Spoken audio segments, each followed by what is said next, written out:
د ښځې دپاره د ټولو نه بهترین دمګری چې دی دا خپل خاوند دی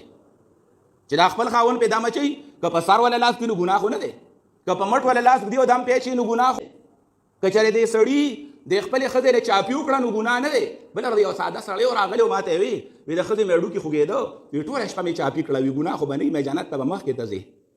پلان کې دی کې پیر دی وظیفه وښوله او دا کار وشو پلان کې دی کې دمګری دی دا وی ټول ګپ دی دا دکانداران دي د پیریانو والا ناست دکاندار دی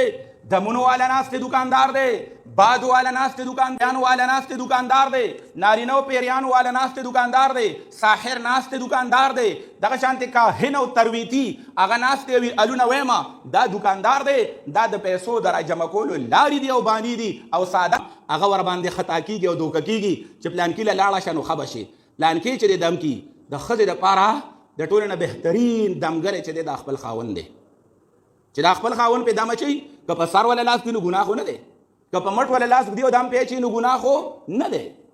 که چېرې دې سړي د خپلې ښځې له چاپي وکړه نو ګناه نه دی بله یو ساده سړی و راغلی و ما ته وي وي د ښځې مې هډوکي خوږېده وي ټوله شپه مې چاپي کړه وي ګناه خو به نه وي مې جنت ته به مخکې ته ځې زه وایم چې خپل خاوند پې دم اچوي خپل خاوند ولا په سر باندې لاس ږدي خپل خاوند ولا په ملا باندې لاس ږدي او دم پې اچوي نو په دې کې ګناه نشته خپل خاوند نه پرده ماته ده او دا پردی سړی چې کوم دی دا پردی نارینه چې کوم دی که دې پې دم اچوي دی ناروا کوي که دا پردی زنانې مخ ته ګوري دی ناروا کوي بله دا ده چې دا پردی دمګري چې ته وله لاړې نو هغه بیا چې ورته وګوري نو بس وي غریب تباه دی غریب هغه څه کوي داسې ښکلې ښځه ورغلې وه سم په مازغو کې وله تصویر والي او دا زنانه هم کله دا چل کوي چې دمګري له ځینو ځان یې سنبال کړي زمونږ غاړې ته یو دی نظر یې نه لګي نو زنانه را روانې وي یو ګاټلی والا یو منیاری خرڅولو والا ما ته وي وی زه داسې ناست وم موټرسایکل مې ودرولې ما ته خیال نه و وي ښځو یو بل ته وي چې موږ ورته دومره سرخۍ لګولې وې ځان سنبال کړی و شیخ ړوند و